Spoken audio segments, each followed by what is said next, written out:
Ok, sejam todos bem-vindos. Nosso objetivo hoje é falar sobre o capítulo 2 de Provérbios. Os alunos do módulo Prática da Pregação 3. Ontem nós não tivemos aula, mas na próxima semana a gente deve conversar e tentar encontrar aí um dia e um horário para a gente repor a aula dessa semana, dessa terça passada, tá bom? Então, para que vocês não fiquem prejudicados aí dentro do cronograma, a gente pode conversar na próxima aula e tentar encontrar aí um dia e horário que a gente consiga reunir a maioria para a gente não atrasar o nosso cronograma. Em relação à espiritualidade em Provérbios, nós estamos já chegando naquele prazo para entrega da primeira atividade, que é aquele vídeo em que você vai recitar os 5 primeiros versículos que foram selecionados. Como é que está aí o andamento? Alguma dificuldade? Alguém tem tido alguma dificuldade para memorizar? Como é que tem sido essa fase aí? Professor, Sim. em relação ao vídeo, a gente vai fazer o vídeo e mandar para o seu e-mail, no seu WhatsApp, aqui na plataforma, como é que vai ser? Pela plataforma. Então, na plataforma tem essa possibilidade, você já tem um local para envio, e aí você pode estar enviando direto pela plataforma. Ok. Qual é a data mesmo que eu esqueci? Eu estou aqui na rua. A data, deixa eu só dar uma olhada aqui. Dia 6 do 6 10. do 10, 6 do 10. 10. Obrigado. Top.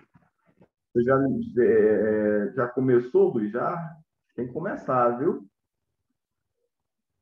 Professor, eu já memorizei todos os 10. Eu queria fazer um vídeo para mandar tudo logo. Ele memorizou Provérbios todinho. Mas tá Não. tranquilo. Provérbios todo, professor. Provérbios e salmos dele. Você pode mandar só os 5 primeiros, tá bom, Luiz? Aí depois você manda o restante. Tá bom, tudo bem. Beleza. Alguém tem encontrado alguma dificuldade? Tá tranquilo? É algo que dá para fazer, né? Se organizando, a gente consegue alcançar o objetivo. Eu sei que nós temos as nossas dificuldades, cada um tem a sua dificuldade. A gente precisa realmente encontrar meios, estratégias, possibilidades para poder alcançar o objetivo. Então, se você tem encontrado alguma dificuldade para memorizar, você pode conversar aí com os alunos e tentar discutir e ver quais seriam as estratégias que você poderia utilizar nesse processo de memorização. Tá certo? Alguma pergunta sobre o módulo? Alguma dúvida? Tudo tranquilo? Então, vamos para o nosso texto de hoje. O nosso texto de hoje é Provérbios, capítulo 2, do verso 1 ao verso de número 22. Deixa eu compartilhar aqui a tela. E aí você pode me interromper em qualquer momento para que você esteja também participando.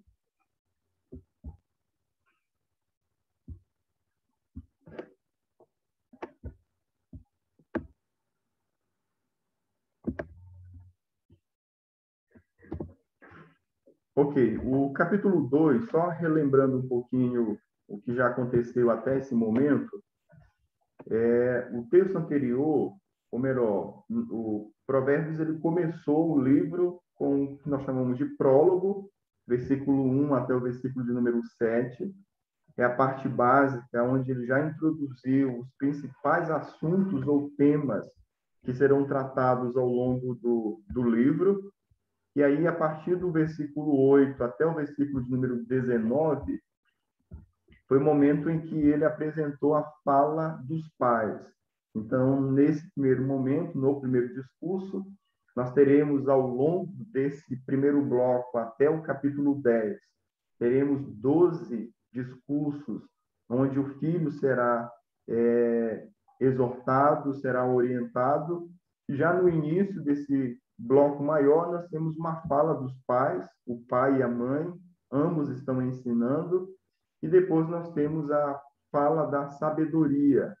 A sabedoria, então, ela está em um contexto diferente, já não é o contexto familiar, o contexto em que ela se apresenta é na entrada das cidades, nos portões, nas praças, nas ruas, convocando, chamando ao jovem para que ele se comprometa com os seus ensinamentos. E aí a ideia que o capítulo 2 apresenta agora é que esse jovem já entrou na cidade, ele já está vivendo ou já está experimentando algumas situações que serão intensificadas, serão melhor apresentadas ao longo dos capítulos, até o capítulo número 10. Ou seja, alguns temas que serão abordados aqui serão melhor desenvolvidos ao longo desses capítulos. Mas já nesse momento inicial, o jovem já está dentro da cidade, ele já vai, no texto anterior, nós percebemos isso, o jovem, no capítulo 1 ainda, o jovem já recebendo alguns convites, principalmente de pessoas que lucram e que enriquecem, que são gananciosas e que fazem isso por meio de violência, ou seja, alcançam riqueza por meio da violência. Ele já recebeu esse convite, e aí no texto de hoje nós teremos um outro convite, uma outra situação, uma outra área, que vai ser uma área predominante, ou melhor, vai ser uma área que vai ter um certo destaque ao longo dessa primeira parte do livro de Provérbios. E o objetivo do texto, então, é que o filho ele possa atentar para a sabedoria. Essa sabedoria, nesse capítulo, ela está diretamente associada com as palavras do pai. Ao fazer isso, o filho vai alcançar aquilo que é a base do relacionamento com o Senhor, que é chamado aqui de temor. Então, tem aqui um ponto que é um ponto básico na questão do conhecimento teológico, o conhecimento do Senhor, e a consequência disso vai ser uma vida ética, vai ser uma vida onde o comportamento, as ações, a forma de se comportar serão diretamente impactadas por esse relacionamento. Ou seja, há uma organização onde, primeiro, o jovem adquire um conhecimento teológico, esse conhecimento teológico, consequentemente, leva a uma questão ética, uma questão moral, e aí isso também traz como consequência o fato do jovem se livrar de várias situações. E aí, de forma ilustrativa, ele vai apresentar pelo menos duas áreas que esse jovem vai estar livre. Uma delas o texto já abordou, que é o homem perverso, o convite, a forma como eles tentam persuadir o jovem para que ele possa seguir os seus caminhos. E uma outra situação que o texto vai introduzir é a questão da mulher adúltera ou da mulher estranha. Então, esse é um tema que vai ser recorrente, a participação, a tentação da mulher adúltera, da mulher estranha, vai ser algo que vai ser trabalhado ao longo de todo o livro de forma mais enfática. No final, ele vai concluir falando sobre aqueles que perseveram e aqueles que, consequentemente, são excluídos da terra. Então, ele vai concluir dessa forma. Vamos, então, começar o nosso texto. Você pode acompanhar na projeção. O texto todo, o capítulo 2 todo, é um discurso, ou seja, é uma fala do pai para o filho. Então, a gente está dividindo aqui o discurso simplesmente para tentar identificar a organização desse discurso. Mas é importante que a gente tenha em mente isso, que o capítulo 2 é uma unidade completa, é uma fala completa. E aí nós podemos dividir aqui em alguns blocos para que a gente consiga entender essa evolução de como o texto vai progredindo. Nesse primeiro momento, do versículo 1 ao versículo 8, o filho é incentivado a ouvir o pai, a descobrir o temor do Senhor e obter sabedoria. E aí, um aspecto importante uma utilidade ou uma consequência disso é que essa sabedoria, esse temor, vai trazer proteção para o jovem. Então, observe como isso é apresentado a partir do versículo de número 1. Meu filho, se você aceitar as minhas palavras e guardar no seu coração os meus mandamentos. Então, nós temos aqui a palavra aceitar e a palavra guardar. Qual é uma característica desse capítulo 2? É que nós temos a presença do que nós chamamos de paralelismo e a presença de um tipo de paralelismo, que é um paralelismo que traz um sinônimo entre as duas partes. A primeira parte geralmente traz um conceito, uma palavra, um termo, e a segunda parte do paralelismo vai trazer um conceito parecido, só que não necessariamente somente um sinônimo, mas ele também vai expandir esse conceito. Então, se você observar já no primeiro versículo, quando ele usa a palavra aceitar, ele traz um correspondente na segunda parte, que é a palavra guardar. E aqui ele faz esse paralelo entre palavras e mandamentos. Então, aceitar a palavra é o primeiro ponto que vai ser a base para tudo o que vai acontecer ao longo do livro. Então, o capítulo 2 é um capítulo-chave para o que vai acontecer ao longo desses 10 capítulos que compõem a primeira parte do livro de Provérbios. O filho ele é incentivado a... Uma característica do discurso é essa. O discurso ele traz exortações, ele traz orientações. Mas nós perceberemos aqui ao longo da exposição que nós não temos nesse discurso imperativos. Então, diferentemente do outro momento... Professor, Sim, pode falar, por favor. tem alguém com o microfone ligado aí toda hora tá fazendo um barulho. É o Luiz Lima, varão de guerra. Liga o áudio. Você está nos acompanhando, Luiz? Deixa eu só verificar aqui pelo... Estou, professor, que eu estou aqui no hospital, mas porque eu acabei teclando aqui e ligou, realmente. Desculpa aí. Está tudo certo. Estamos no capítulo 2, vai dar certo. É fogo hoje. Então, deixa eu retornar aqui só um minuto. Ok, então essa vai ser a base. O filho ele precisa se comprometer com aquilo que vai ser ministrado. E aí nós temos aqui uma evolução, quando ele coloca no versículo 1 a questão de aceitar, e aí ele começa de forma bem ampla, as minhas palavras aqui é um termo bem amplo, mas ele vai progredindo aqui e o paralelo é formado entre aceitar e guardar no coração. A ideia aqui de armazenar. E aí, de forma mais pontual, ele usa uma outra palavra, que é a palavra mandamentos. Então, a palavra mandamentos aqui, ela está diretamente relacionada à fala do Pai. Essa palavra que é usada aqui no livro de Provérbios, ela é usada em outros momentos, não necessariamente vinculada à pessoa do Pai, mas principalmente se referindo à palavra, à fala de Deus, aos mandamentos como aqueles que foram dados pelo Senhor. Então, nós temos aqui isso que é característico, que nós já vimos também no primeiro capítulo, onde a fala do pai ou dos pais, nesse caso aqui especificamente a fala do pai, ela está diretamente associada com os mandamentos. Esse é um ponto importante para a gente refletir quando a gente estiver abordando o livro de Provérbios. O ponto importante é, nem toda fala do pai é de fato uma fala sábia. Ou seja, nem todo conselho dado pelo pai é um conselho sábio.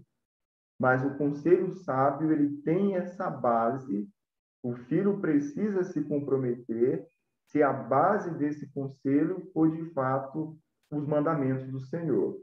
Ou seja, o simples fato do pai exercer uma posição de pai, daquele que que cria, ou daquele que dá toda essa base de educação, ou daquele que simplesmente gerou o filho, isso não concede ao pai necessariamente a competência de ser ouvido, porque em muitos momentos, se essa fala é uma fala imprudente, o filho não precisa e não é obrigado a seguir a orientação do pai. Mas nesse caso aqui em Provérbios há um relacionamento direto entre mandamentos e minhas palavras. E aí ele já começa mostrando algo que é significativo no livro de Provérbios, que é o fato de que, para que esses mandamentos tenham efeitos, consequências práticas na vida do filho, eles precisam alcançar um comprometimento que alcança ou que se manifesta por meio que tem um comprometimento de coração. Ou seja, essas palavras, aceitar as palavras, significa, então, ter um comprometimento de coração. A nossa atividade de memorização dos versículos que nós passamos, ela tem essa preocupação. Qual é a preocupação? É que para que Provérbios tenha um efeito prático na nossa vida, nós precisamos guardá-lo no nosso coração. Então, como é que isso acontece? Isso acontece, sem dúvida nenhuma, por meio da meditação, por meio do estudo, por meio da reflexão, mas acontece também por meio da memorização, momento em que essa palavra ela começa a fazer parte da nossa rotina, onde em várias situações nós passamos a pensar, a refletir, a ponderar verdades que o texto nos ensina. Então, o nosso objetivo ao passar essa atividade de memorização é justamente tentar praticar ou alcançar um dos objetivos que o livro de Provérbios traz, de que a palavra precisa ser guardada no nosso coração para que possamos, então, nos comprometer com os ensinamentos, com os mandamentos. Aqui é um ponto que, infelizmente, a cada momento tem se perdido, nesse caso aqui no versículo 1, isso é uma realidade nas nossas igrejas. Eu não sei como é que isso tem acontecido, qual é a realidade do seminário hoje, mas vocês podem até compartilhar de forma breve. É só para que eu possa entender. No seminário hoje, os alunos, a maioria dos alunos são homens ou mulheres? Alguém tem essa informação?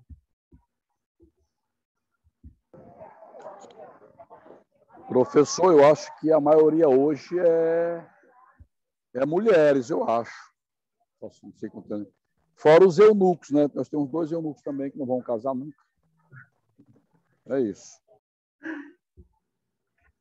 De fato, é essa situação? Alguém concorda? Acho que hoje está bem igual, professor. Assim, talvez se tiver mais mulheres, assim, é pouco mais, ou se tiver mais homens, é pouco mais. Tá bem dividido, eu acho. Legal. Então, qual é a realidade hoje nas nossas igrejas? Nas nossas igrejas, nós temos uma participação muito ativa das mulheres. Então, isso fica muito visível em cursos, em palestras, em oficinas que a igreja ministra, que há uma adesão maior da parte das mulheres. Isso não é negativo, muito pelo contrário, deveria acontecer realmente isso. Mas a parte preocupante é que não há um envolvimento como deveria existir da parte dos homens. Ou seja, infelizmente, hoje, nas nossas igrejas, pai não é sinônimo de conhecer os mandamentos do Senhor. E aí, essa é uma situação que preocupa, porque a palavra do Pai precisa estar diretamente vinculada com os mandamentos do Senhor. E isso vai fazer e faz toda a diferença nesse processo de condução do lar. Infelizmente, a gente não pode seguir o que tem acontecido em muitos lugares, de seguir um formato de criação, de seguir uma proposta de condução de uma família simplesmente com base em personalidades, em pessoa A, em pessoa B. Não, eu faço isso e adotei isso para a minha vida porque autor tal, porque pessoa tal escreveu um livro que fala sobre isso, ou porque pessoa tal defende isso, aquilo, outro. Nós não deveríamos conduzir as nossas famílias dessa forma, mas deveríamos embasar os nossos princípios, valores, a forma de conduzir a nossa vida e a vida da nossa família com base no entendimento da palavra do Senhor. Então, o pai de Provérbios é um pai que conhece os mandamentos e os seus ensinamentos são uma extensão ou uma aplicação, uma maneira de colocar todo esse entendimento acerca de Deus, ele consegue apresentar isso de forma clara aos seus filhos. E aí o texto continua. Uma característica desse texto é que ele vai apresentar até o versículo de número 4 essa expressãozinha ser, essa condição. Então, há uma condicional que é apresentada ao longo desses versículos. Isso vai nos mostrando que o filho precisa se comprometer, ou melhor, ele vai apresentando várias situações que o filho vai precisar se comprometer para que, então, ele tenha as consequências que ele vai trabalhar daqui a pouquinho. Se você der ouvidos à sabedoria e inclinar o seu coração ao entendimento. Perceba mais uma vez aqui a questão do coração nesse processo todo. Então, a ideia de coração, tanto nos livros de sabedoria quanto no restante da Bíblia, não é aquela ideia de divisão de mente e alma, ou da parte racional para a parte emotiva. Não é nesse sentido. Quando a palavra fala sobre o coração, de fato, ela está falando sobre a totalidade do homem, aquilo que envolve suas emoções, a parte evolutiva, ou seja, tudo aquilo que compõe o ser humano. Nós temos aqui um aspecto de ouvidos e coração que poderia ser organizado como um aspecto externo e um aspecto interno. Mas o ponto central é isso: a palavra precisa ser internalizada, ela precisa ser experimentada, o jovem precisa se inclinar, ele precisa aceitar, ele precisa guardar, ou seja, ele precisa armazenar no seu coração aquilo que o texto chama de entendimento. E aí o padrão continua: se você pedir inteligência e gritar por entendimento. No texto em que a sabedoria falou, se pronunciou, nós temos essa postura da sabedoria. Então, lá no texto anterior, a sabedoria estava nos portões, nas praças, e ela gritava, ela se fazia ouvir. O pai segue o mesmo princípio estabelecido pela sabedoria. Parece aqui que o pai conhece muito bem essa sabedoria, ele sabe da intenção dela e daquilo que a sabedoria tem feito, das suas várias tentativas para chamar a atenção do filho, e ele, então, apresenta a mesma linguagem, só que agora como uma atitude oriunda do filho, ou seja, uma postura que o filho precisa ter de gritar, de clamar, de buscar por inteligência e entendimento. Ele continua, e aqui ele conclui dizendo o seguinte: se buscar a sabedoria como a prata e a procurar como se procuram tesouros escondidos. O capítulo 3 vai falar sobre isso também, vai comparar de forma positiva a sabedoria com tesouros, com pedras preciosas. Então, a ideia aqui é que essa busca que ele vem descrevendo de várias formas ao longo desses 4 capítulos, esse interesse que o jovem precisa despertar é de um interesse semelhante a alguém que está procurando por tesouros escondidos. Ou seja, é um comprometimento, um interesse que tem um padrão elevado, que vai levar o jovem a fazer tudo aquilo que estiver ao seu alcance para alcançar essa sabedoria e esse comprometimento. qual é um ponto que já fica bastante evidente aqui no texto bíblico? E essa é uma questão que, muito provavelmente, vocês já tiveram essa experiência e, com certeza, isso vai aparecer ou vai ocorrer bastante no ministério de vocês. O ponto que o pai está conscientizando o filho nesse momento é que, para que ele alcance a sabedoria, para que o filho alcance a sabedoria, ele vai precisar ter uma ação bastante disciplinada. Ele vai precisar desejar realmente. Ele vai precisar se comprometer, ele vai precisar se envolver ao longo de todo esse processo. E aí, qual é a realidade hoje? Qual é o cenário de uma situação que é bem recorrente no nosso ministério? É que você encontra pessoas que estão em uma situação que evidentemente precisam de sabedoria. Essas pessoas precisam de sabedoria para tomar uma decisão, para resolver uma determinada situação, precisam de sabedoria porque a vida moral, vida ética já foi corrompida. Só que você não tem uma contrapartida dessas pessoas, que é a motivação. Você não tem o envolvimento, você não tem essa postura de comprometimento da pessoa em querer alcançar esse objetivo. E aí nós temos, geralmente, essa dificuldade. E a grande questão que nós precisamos refletir, e é essa perspectiva que o pai está adotando aqui, é como é que eu posso estimular, como é que eu posso encorajar, como é que eu posso despertar o coração do meu filho, o coração do meu irmão, do meu amigo, do membro da minha igreja, para que ele se comprometa primeiramente.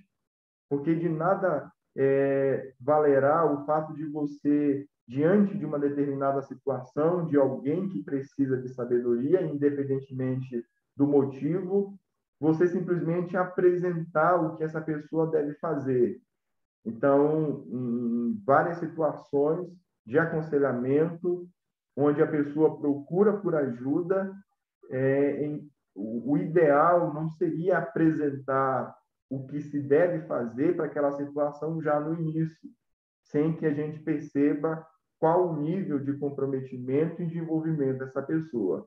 Ou seja, se essa pessoa for orientada a ter um determinado comportamento e ela não tiver ainda motivada, comprometida com aquela verdade, muito provavelmente ela irá desistir logo antes de iniciar o processo. É que o pai está fazendo. Esse é o processo que está acontecendo aqui. O pai está tentando motivar o filho, convencer o filho, despertar no filho, primeiramente, um comprometimento, para que depois, então, ele traga a questão ética, para que depois ele traga, então, a questão moral. Ou seja, ele parte, primeiramente, de uma questão teológica, e depois, então, ele mostra a consequência disso de maneira prática. Perguntas até esse momento? Participações? É importante que você possa também participar, apresentando dúvidas, seu posicionamento, comentando o texto. Fique muito à vontade para participar também.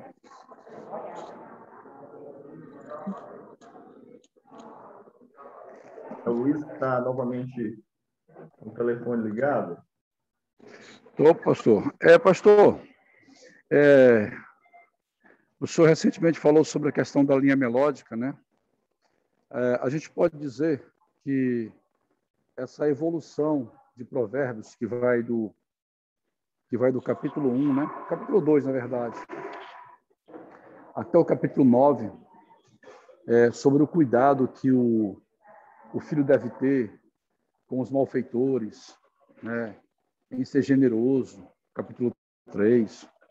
E, sobretudo, quando o pai trata sobre a questão da mulher adúltera, a gente pode chamar isso de evolução, de linha melódica, né?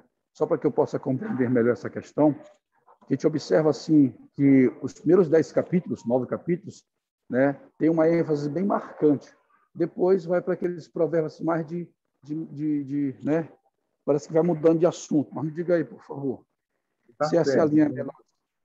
É exatamente isso. Então, a partir do capítulo 1º, a partir do versículo número 8, ele já começa esses discursos, né? E aí é exatamente isso que você colocou. Mas qual é o raciocínio básico?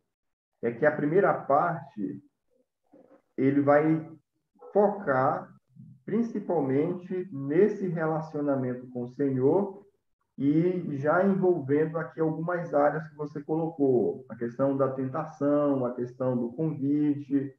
E aí, a segunda parte, ele já vai mostrar quais são as várias áreas que serão afetadas se ele, de fato, internalizar ou se ele se comprometer com essa sabedoria. Então, a forma dele, da organização é basicamente essa. Primeiro, você se compromete com a sabedoria, você, já nesse momento de comprometimento, o filho tem uma noção das áreas em que ele vai precisar e da importância da sabedoria. E aí, na segunda parte, tendo ele já se comprometido, ele vai mostrar como essa sabedoria vai realmente se colocar em prática nas mais diversas áreas da vida. E aí sim vai fazer sentido o que vai aparecer na segunda parte. Então, o ponto básico é, se nós começarmos a leitura de Provérbios do capítulo 10 em diante, simplesmente com a parte moral, ética, talvez o aluno não consiga entender a parte básica, essencial, que é que é ter apreendido aquilo que o texto vai chamar de sabedoria. Então, ele primeiro constrói a base e aí depois ele mostra como isso vai se aplicar de forma, como isso pode ser colocado na prática realmente. Perguntas, dúvidas, participações?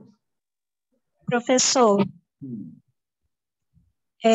o senhor falando aí, isso me lembrou muito a escola, né? O ensino médio, principalmente quando as pessoas estão saindo, elas pensam, eu vou para a faculdade, eu vou trabalhar. E aí, isso me lembra que muitas pessoas saem da escola justamente porque não tem prazer em estudar e muito menos veem objetivo nos estudos.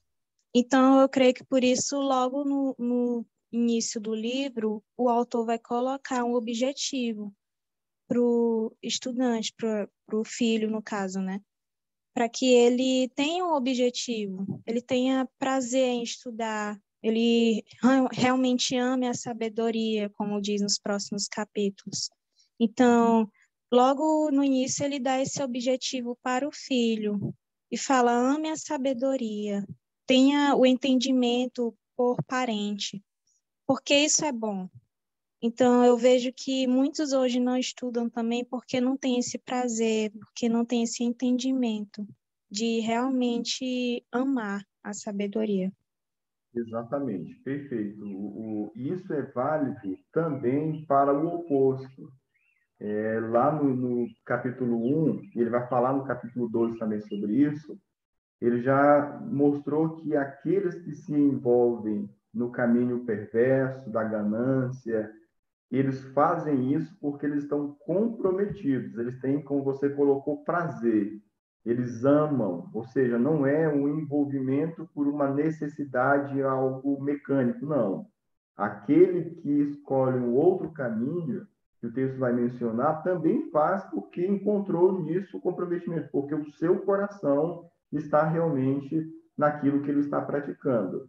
Então, eu acho que aí está o ponto crucial nesse processo, isso tanto para a nossa vida pessoal, quanto para o nosso próprio ministério.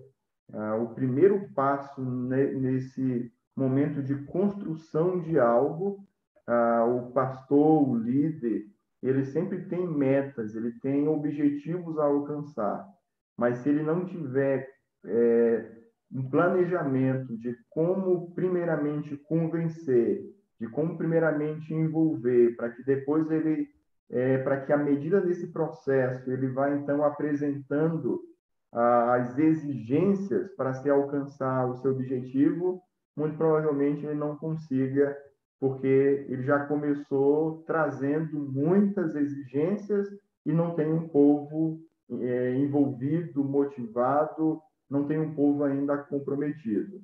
Então, isso é válido para nós também, algo que a gente precisa fazer, e isso precisa ser parte da nossa vida, da nossa rotina, é orar por isso. Eu sei que a rotina acadêmica, em alguns momentos, ela é feita por obrigação, realmente. Às vezes você tem que fazer a leitura de um livro, prestar um relatório, e aí aquele livro você não está muito afim de fazer aquela leitura. E aí esse é um momento importante para a gente orar por isso, dizendo, Senhor, eu não estou motivado, eu preciso entregar essa tarefa, eu preciso me envolver e apresentar aquilo que é uma exigência daquilo que eu estou fazendo, mas eu não estou motivado. E aí a gente precisa colocar isso diante do Senhor para que Deus traga ao nosso coração motivação, para que Ele traga comprometimento. Por quê? Porque, de fato, diante da análise divina, nós somos analisados não somente pela entrega da atividade, mas principalmente pela motivação e pelo envolvimento que nós temos na atividade. Então, esse é um aspecto realmente muito importante que a gente precisa levar em consideração. Então, isso precisa acontecer em todas as áreas. A gente precisa parar, confessar o pecado diante do Senhor e orar ao Senhor para que Ele nos traga o interesse. Às vezes, isso é pela própria oração, pela leitura da palavra. O nosso coração, em alguns momentos, ele se sente sobrecarregado e aí nós nos sentimos completamente cansados espiritualmente, emocionalmente, fisicamente, e aí a nossa tendência é realmente empurrar, levar as coisas no automático e perder esse comprometimento de coração. Todas as vezes que isso acontecer, a gente precisa parar, confessar o nosso pecado ao Senhor e orar pedindo que Ele nos ajude nesse processo todo. Vamos então para o versículo 5. Quem quiser participar, fique à vontade. Por favor. Aldo, Professor? Oi. alguém falou, pode falar primeiro, depois eu falo. Ah, tá. Pode falar, A Luísa. Luísa, é interessante, pastor, que justamente ontem eu estava assim, diante do Senhor. Eu sou dona de casa, tenho várias tarefas, várias coisas para resolver. E tive, de vez em quando, eu vou dar uma olhada no molde para saber as tarefas, as atividades que precisam fazer. E aí eu me prostrei diante do Senhor e disse, Senhor, me ajuda. Eu venho a ter atenção, estar observando o que precisa ser feito e poder fazer com muito prazer, porque eu estou ali naquele lugar, porque eu decidi aprender mais e eu quero não apenas cumprir uma tarefa, mas eu quero aprender, que venha a ser desenvolvido na minha mente o aprendizado, o entendimento de tudo aquilo que eu estou estudando. Então, eu quero poder desenvolver tudo isso lá na frente. Então, assim, ontem eu estava assim, diante do Senhor, pedindo assim, essa direção, essa força, essa coragem, né, esse desejo, essa vontade que esteja sempre trazendo ânimo, né, o prazer de estar fazendo, entendendo que eu estou fazendo para o Senhor. Né? Estou oferecendo o meu melhor. Que bom, obrigado pela participação. Rodrigo. Eu analisei aqui um pouco o texto, do verso 1 ao 4, e o que salta aos olhos, além da petição do pai, é algo como que um clamor que ele pede ao seu próprio filho, fazendo uma análise rápida do versículo 3, na língua hebraica, nós entendemos um pouco o peso do que o pai está falando para o filho. Ele está, me corrija se eu estiver enganado, como se a inteligência e o entendimento fosse personificado ou palpável ao ponto de o filho ter que gritar, suplicar, clamar, pedir exageradamente por isso. E então ele dá um peso maior no verso 4, quando ele diz que deve ser procurado como tesouros escondidos. E o verso 5, eu já vou entrar aqui, que eu estou vendo que corrobora, que dá um sentido maior a todos os versos anteriores, que a busca da sabedoria é o reconhecimento do próprio Deus. Então você entenderá o temor do Senhor e achará o conhecimento de Deus. Quando você, pelo que eu entendi, pelos conselhos do pai ao filho, quando você entende que o conhecimento, que a sabedoria é necessário, que você deve clamar pela presença dela na sua vida, que você deve buscar como algo mais precioso que existe, então é quando você encontra e entende que o temor do Senhor é isso. Como diz lá no capítulo 1, o temor do Senhor é o princípio da sabedoria, aqui contribui para isso, a questão da busca da sabedoria, ou seja, o temor ao Senhor que é encontrado através do conhecimento dele mesmo. Exatamente. Perfeito. Certinho. Mais alguém? Vamos avançar aqui. Você pode participar em qualquer momento, tá bom? Então, versículo de número 5. Você vai ter a forma como ele organiza. No versículo 5, você tem essa expressão então, ou seja, ele colocou 4 versículos apresentando uma condição, algo que precisa ser alcançado, como o Rodrigo acabou de colocar, e aí vem, então, a consequência. É como se ele colocasse para o filho. A consequência de todo esse caminhar, de todo esse comprometimento, o resultado de tudo isso é aquilo que é apresentado no versículo 5. Então você entenderá o temor do Senhor e achará o conhecimento de Deus. Essa parte, a conclusão de tudo isso, desse envolvimento, dessa busca da sabedoria, é o que ele vai chamar de conhecimento teológico, ou seja, conhecimento de Deus, temor do Senhor. Então, essa vai ser a base, isso vai ser a base para o que vai ser apresentado a partir do versículo de número 6. A questão ética, a questão moral, que vai ser apresentada a partir do versículo de número 6, ela é construída com base nesse entendimento teológico. Se nós começarmos de uma exigência ética para depois, então, apresentar o conhecimento teológico, muito provavelmente fracassaremos nesse processo todo. Por quê?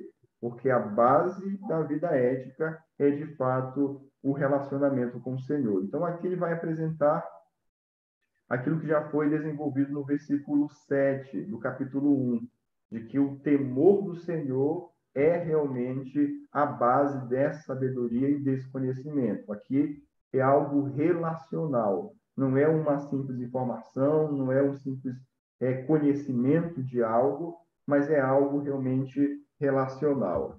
E aí nós poderíamos, então, resumir o que ele apresenta no versículo de 1 até o versículo 4 da seguinte forma: se o filho seguir as instruções do pai, nos versículos de 1 a 4, então ele entenderá o temor do Senhor e encontrará o conhecimento de Deus. De uma outra forma, poderíamos então colocar da seguinte maneira: busque sabedoria e você encontrará Deus. Encontre a Deus e você ganhará sabedoria. Aqueles que encontram a Deus recebem da parte de Deus sabedoria. Aqueles que buscam sabedoria encontram quem? Encontram Deus. E aí você tem aqui, de forma muito elaborada, como que isso acontece. Então, nós temos a palavra, ou melhor, Deus, que é o foco principal, é o alvo principal de tudo isso.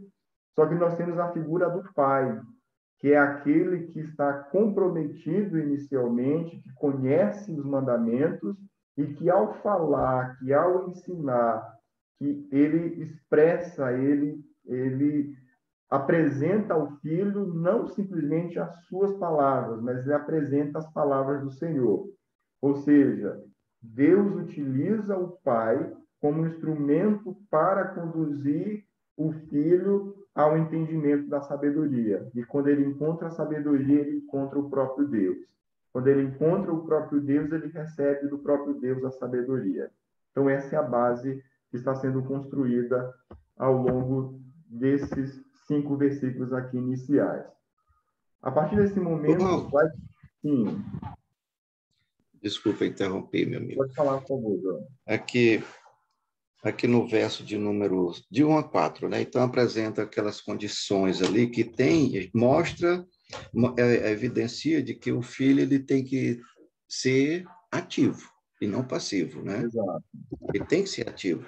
Se ele não se mostrar ativo, então é lógico que ele não vai conseguir obter sabedoria, entendimento, inteligência, descobrir os tesouros e etc., né?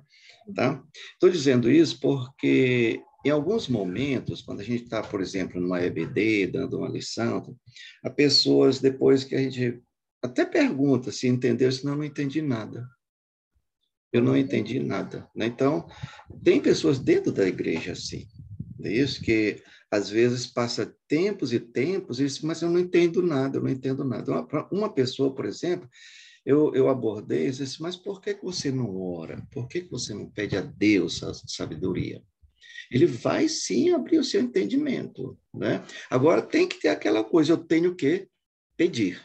O Rodrigo falou agora há pouco, o filho tem que clamar, tem que gritar. Tem, não é isso? Se eu tenho falta de sabedoria, eu tenho sim mesmo que clamar ao Senhor. Senhor, eu não estou conseguindo entender, tá?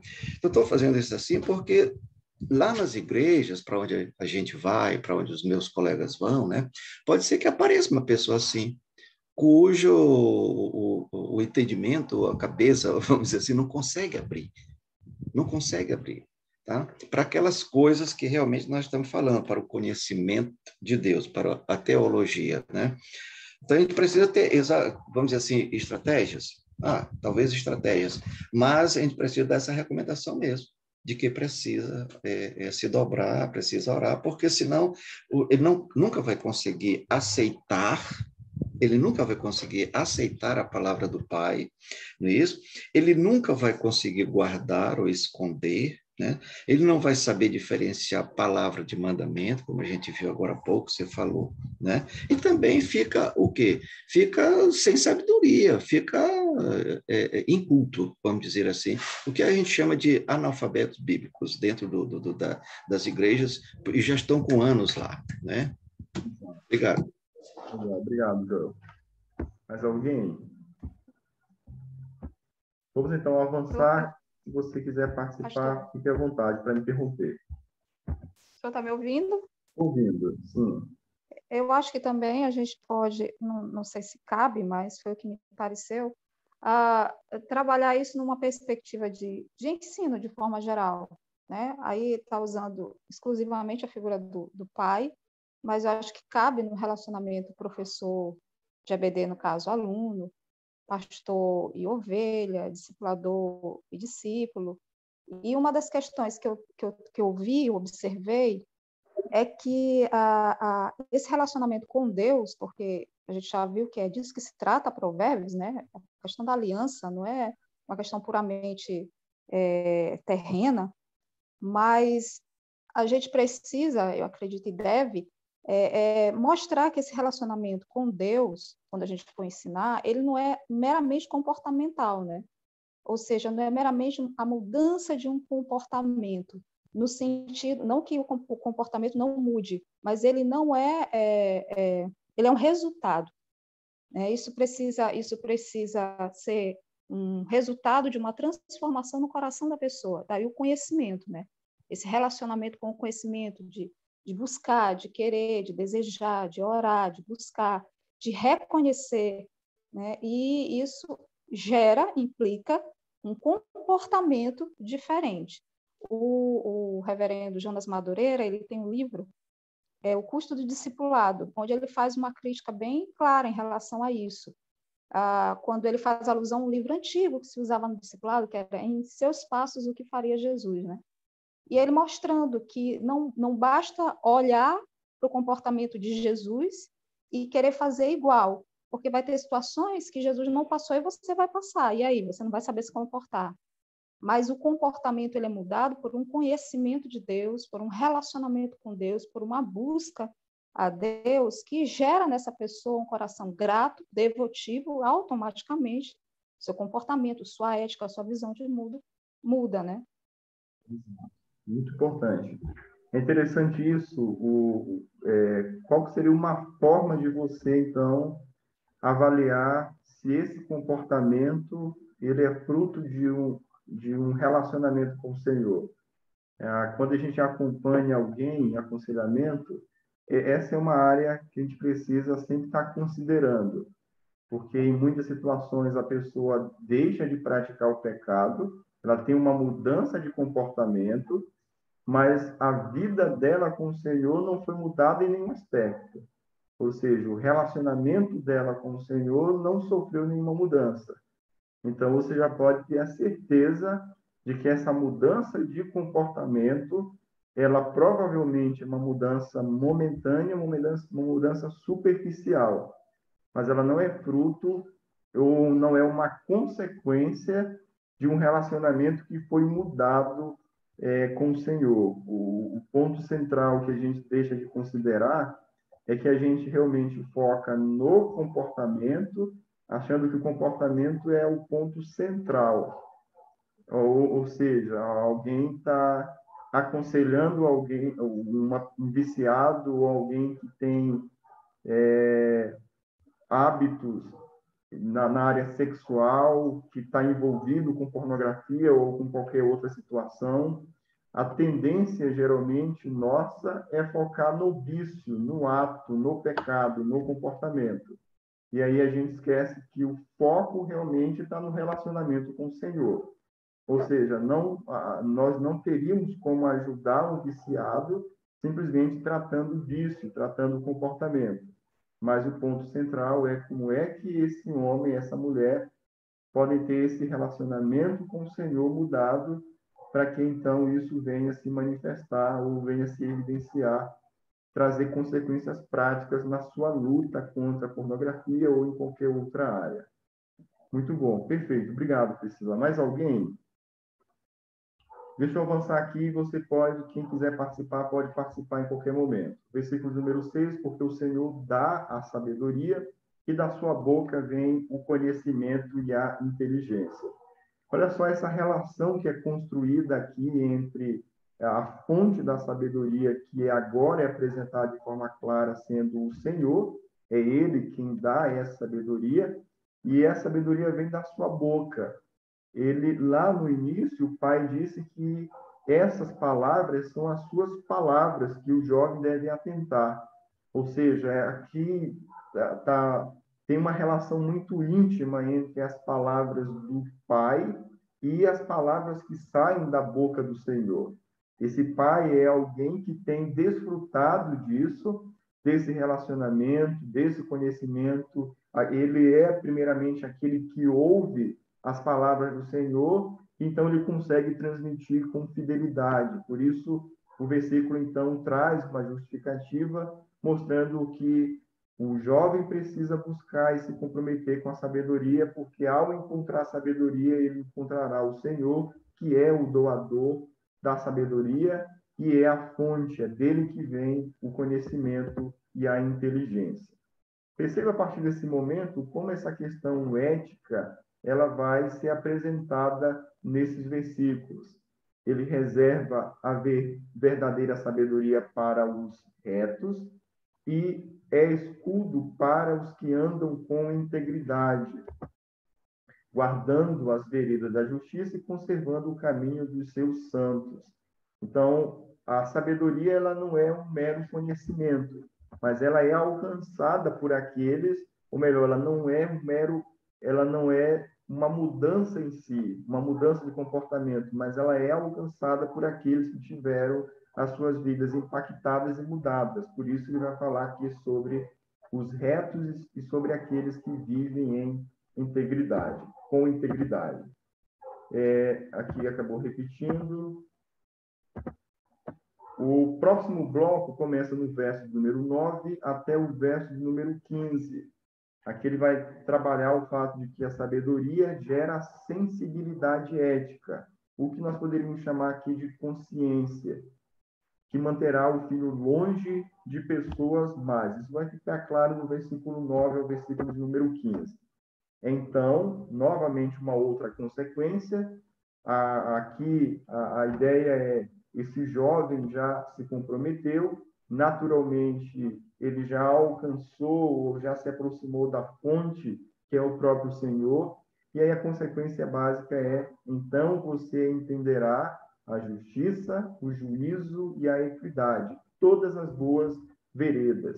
Então, essa ideia de consciência é a ideia de entender, nesse caso aqui, a capacidade para ponderar, para avaliar uma determinada situação, todas as veredas, traz algo bastante amplo, no sentido de vários estilos de vida, várias formas de conduzir a sua vida. Então, o jovem terá, diante dessas situações, que ele vai apresentar daqui a pouquinho de forma mais específica, consciência para poder avaliar, maturidade para poder discernir aquilo de forma prática, como ele deve viver todo esse entendimento acerca de Deus.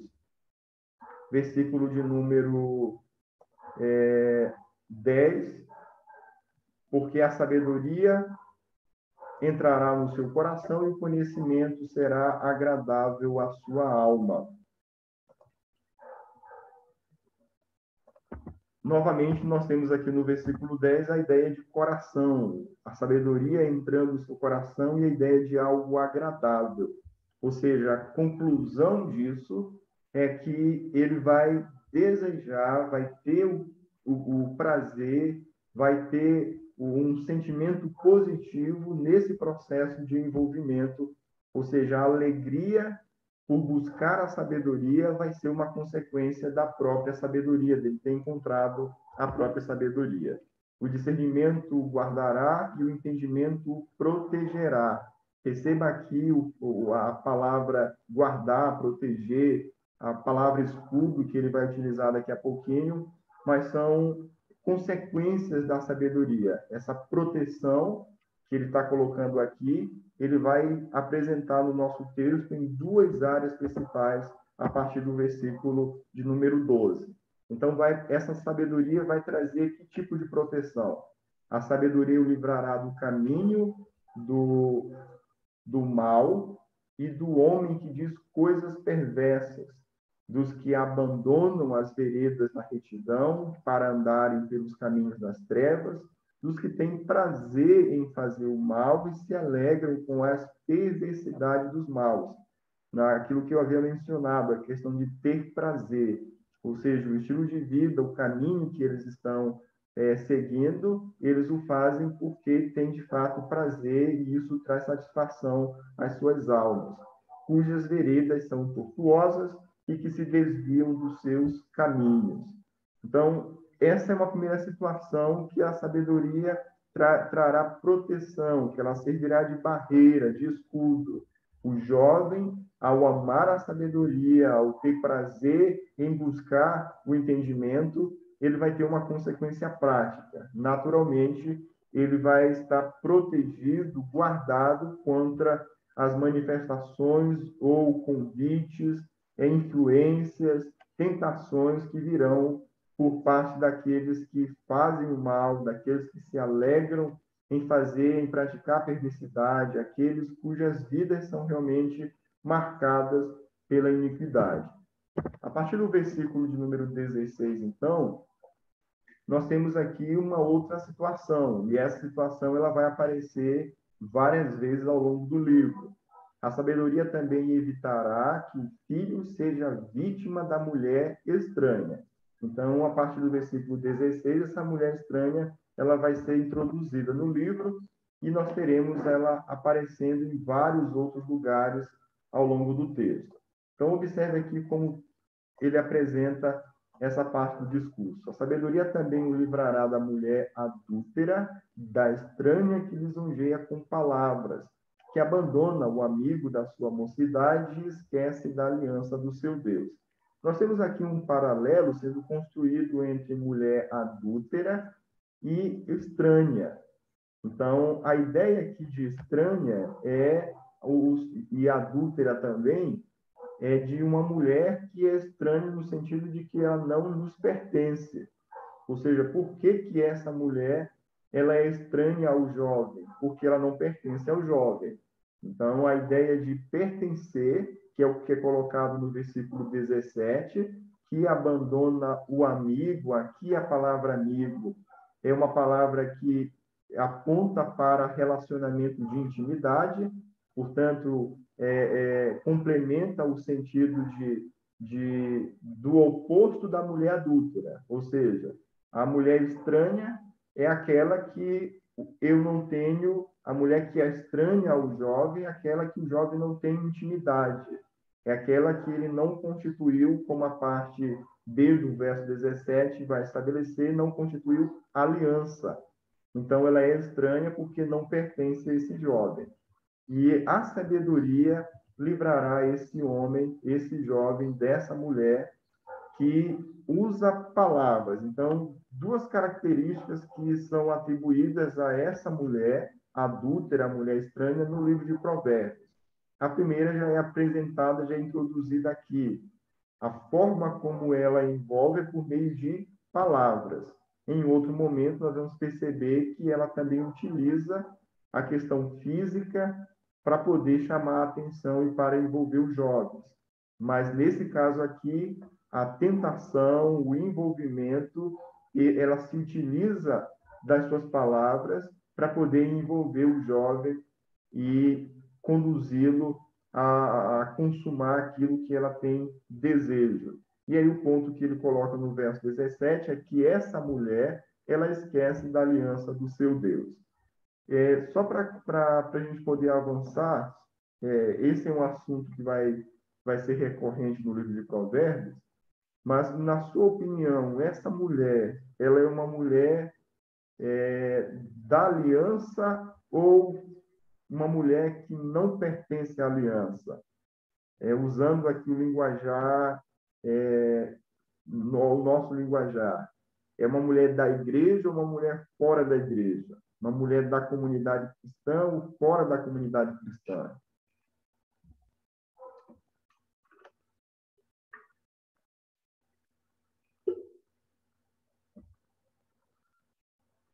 Essa pergunta vai ser importante para a aplicação de tudo isso, principalmente se estivermos ensinando para nós mesmos, adolescentes, jovens ou qualquer outro público.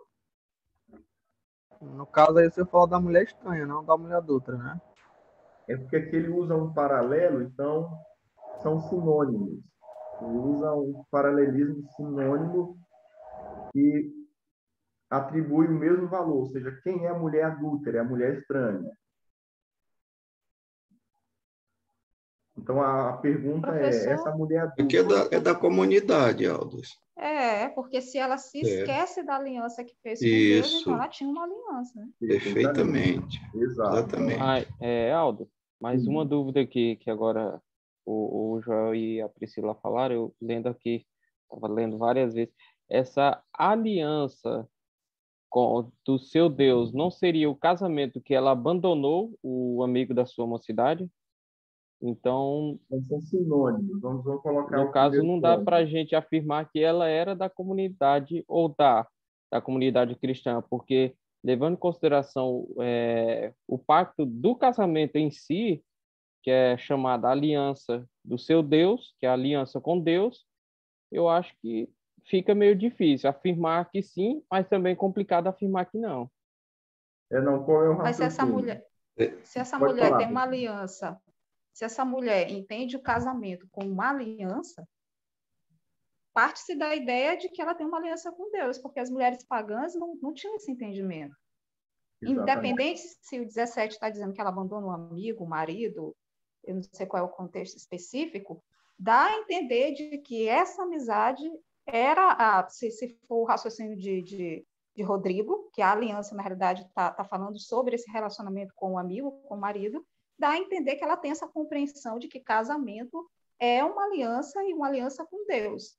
Então, o erro dela foi ou abandonou o marido e isso quebrou a aliança com Deus, ou abandonou o marido e quebrou a aliança que ela tinha com Deus. De qualquer forma, é uma mulher que tem aliança com Deus. E isso também Ou tinha. contribui ao andamento, porque nós temos que ver também, Priscila e Joel e os demais, que aqui quem está falando é a visão do autor, que compreende a aliança com Deus, a aliança do seu Deus. No caso, é o autor, não é a mulher que está falando da aliança do seu Deus, porque ela abandona o amigo da sua mocidade e se esquece da aliança do seu Deus. Eu vejo assim, né? O Salomão está escrevendo eu digo, para o povo judeu. Eu entendo assim, que está escrevendo para o povo judeu. E esse povo judeu, Deus fez uma aliança com eles. Né? Então, eu entendo assim, que abandona o amigo da sua mocidade e se esquece da aliança do seu Deus, é porque essa mulher faz parte desse povo judeu. Eu entendo assim. Exato. Então, é esse o caminho mesmo.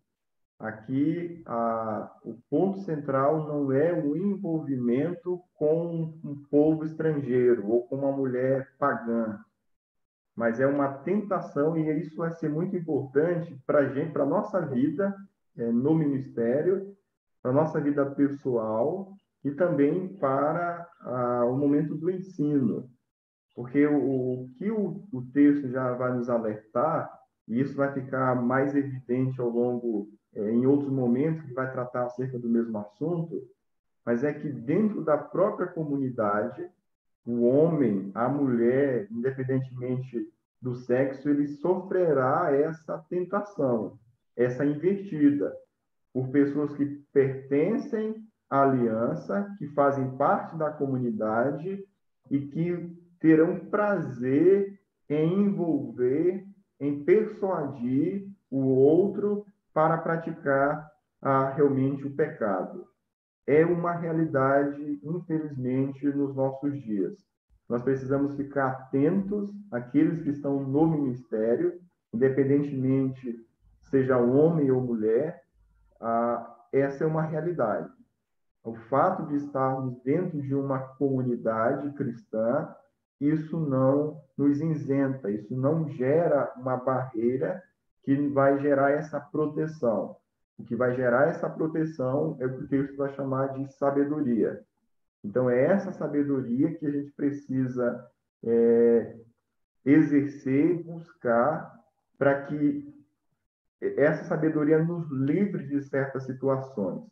E aí aqui nós temos várias situações no ministério que a gente precisa refletir muito sobre isso.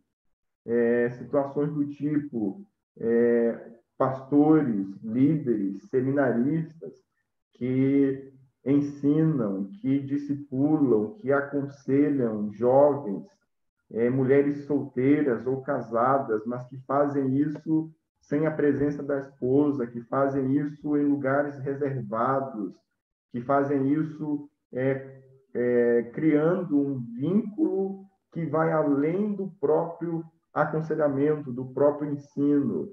Ou seja, são situações que são desprovidas do que nós chamamos de sabedoria, que, infelizmente, podem ser ambientes ideais para que tudo isso se manifeste. Então, é claro que nem sempre isso acontece diante de uma adúltera, que é a expressão que o texto apresenta. Nem sempre isso acontece diante de alguém que tem uma intenção já maldosa. Mas, sem dúvida nenhuma, se o ambiente for propício e a pessoa realmente tiver essa intenção, aí a possibilidade do pecado e do erro será uma possibilidade muito maior. Vamos seguir aqui, você pode participar em qualquer momento. Versículo 18, porque a casa dela se inclina para a morte e as suas veredas conduzem para o mundo dos mortos. Provérbios precisa ser um livro, e esse foi o objetivo do livro, que precisa ser ensinado aos jovens. Então, aqui você tem um bom conteúdo para você fazer uma série de palestras ensinando adolescentes, ensinando jovens, sobre um assunto que é muito importante, que é a questão da sexualidade. É como se manter puro, como preservar a pureza, a santidade da pureza. Provérbios tem essa preocupação e ele vai apresentando de forma muito vívida um lado que geralmente nós não levamos em consideração quando estamos envolvidos com a tentação. O ponto que ele vai colocar aqui, em outros momentos ele vai ser bem mais drástico na apresentação das consequências, mas olha só como ele coloca, porque a casa dela se inclina para a morte, e as suas veredas conduzem para os mundos dos mortos. De forma poética, ele apresenta aqui com muita clareza quais são as consequências e por que o jovem deve buscar sabedoria para que ele seja protegido dessas situações, porque realmente as consequências são consequências fatais para o jovem. Todos os que se dirigem a essa mulher não voltarão e não encontrarão as veredas da vida. O caminho da imoralidade é um caminho da morte. Esse é um princípio que o texto nos apresenta. É possível alguém estar no ministério e ainda assim cultivar o caminho da imoralidade, do adultério? Com certeza é possível, sim. Recentemente, o mundo evangélico foi impactado por denúncias. Vocês devem ter acompanhado um pregador, apologista, conhecido internacionalmente, que construiu a vida toda e que teve uma reputação e até o momento do seu velório como alguém santo, irrepreensível, como alguém digno do ministério que exercia, mas depois da sua morte, eu acho que ele deveria ter já mais de 70 anos, quase 80 anos, toda uma vida dedicada ao ministério. Depois da morte, várias denúncias foram surgindo acerca das suas práticas imorais, de como ele molestava, de como ele abusava de algumas profissionais, e ele fazia tudo isso em momento de conferência, nas suas viagens, nos projetos que ele exercia, nos lugares para onde ele iria, ele participava ministrando a palavra. Ou seja, ele conseguiu mascarar de forma muito perfeita toda uma vida de imoralidade, conseguiu conciliar, mesmo vivendo por décadas, e isso foi comprovado que o envolvimento dele, de fato, já vinha acontecendo já há muito tempo, mas mesmo assim ele conseguiu, no meio acadêmico e teológico, ter um destaque e ser considerado realmente um homem de referência, já com uma idade avançada, mas alguém que, com certeza, desfrutou o que o texto apresenta. Mesmo tendo tido um sucesso ministerial, mas a consequência, sem dúvida nenhuma, foi o que o texto apresenta.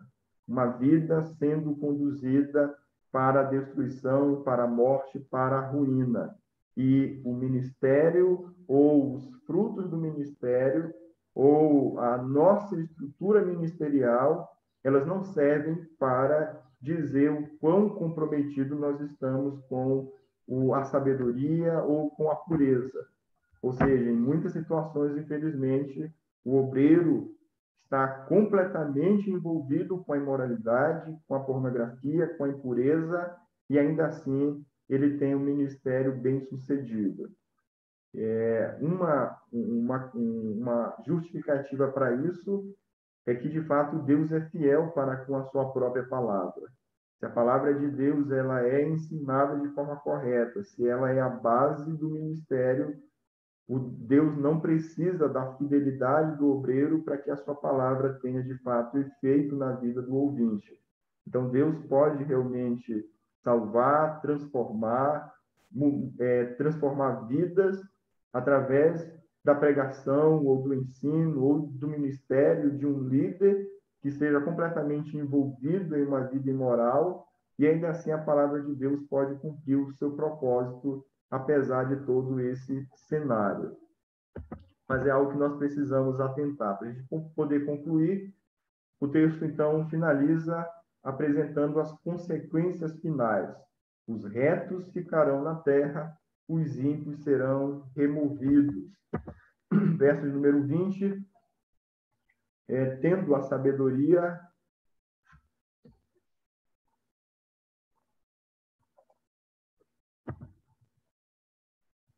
alguém pode ler aqui só ver aqui se eu consigo. Alguém pode ler o versículo 20? Tem aqui na tela uma mensagem, não está dando para tirar. Diz assim: Ok. Tendo a sabedoria, você andará pelo caminho dos homens de bem, guardará as veredas dos justos. Obrigado. Versículo 21, porque os retos habitarão a terra e os íntegros permanecerão nela. Então, essas são as consequências. Quais são as consequências? Você andará pelos caminhos dos homens de bem e o final, e guardará as veredas dos justos. A justificativa aqui é apresentada, porque os retos habitarão na terra e os íntegros permanecerão nelas. A conclusão de tudo isso é apresentado no verso número 22. O contraste é: mais os perversos serão eliminados da terra e os infiéis serão dela arrancados. Então, Provérbios trabalha a sabedoria dentro de um aspecto que é desenvolvido, por exemplo, lá no livro de Tiago. Tiago já é um texto bem conhecido. Se você quiser abrir de forma rápida a sua Bíblia para a gente poder concluir, você vai perceber que no capítulo de número 1, o texto fala sobre isso. No versículo de número 2, ele vai apresentar o ambiente, é um ambiente de provação, um ambiente de pressão, de sofrimento. E aí vem o versículo de número 5 do capítulo 1. Se, porém, algum de vocês necessita de sabedoria, peça a Deus, que a todos dá com generosidade e sem reprovações, e lhe será concedida. No capítulo de número 3, ele fala novamente sobre o mesmo tema, que é a questão da sabedoria. No versículo de número 13 do capítulo 3, ele vai dizer o seguinte: quem entre vós é sábio e inteligente, mostre as suas obras em mansidão de sabedoria mediante a sua boa conduta. No capítulo 1, parece que sabedoria tem a ver com decisões, com orientações simplesmente. Mas aí ele avança no capítulo 3, mostrando esse aspecto que o texto de Provérbios está falando, de que essa sabedoria ela é algo que vai se manifestar de forma ética, de forma moral, de forma prática.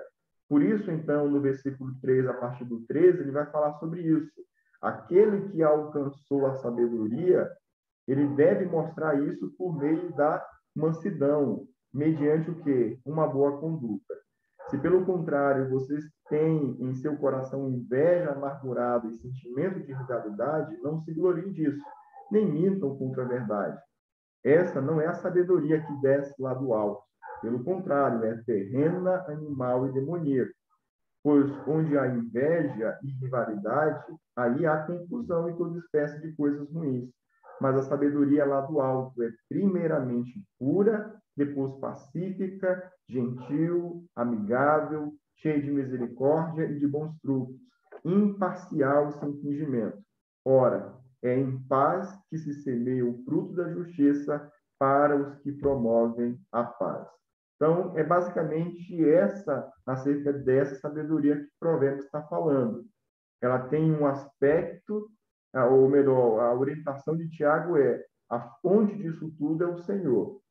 Ela é necessária em um momento de pressão, de dificuldade, é necessária no momento de sofrimento, para que a pessoa tenha orientação vinda do alto, e a consequência disso vai se manifestar e deve se manifestar de forma muito prática.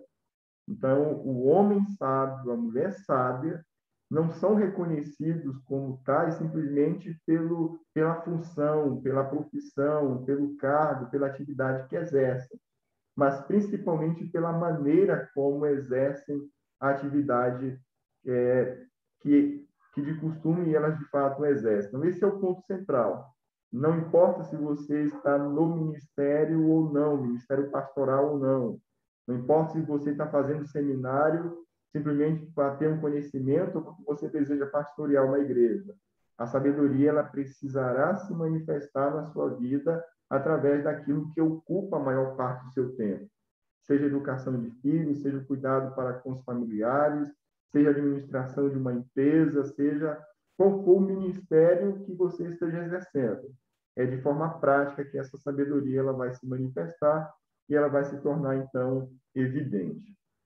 Perguntas? Dúvidas?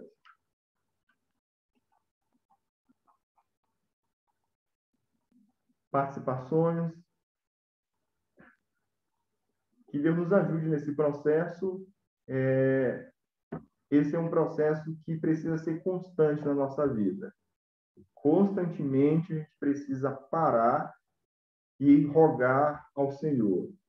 Senhor, conceda-me sabedoria, conceda-me entendimento.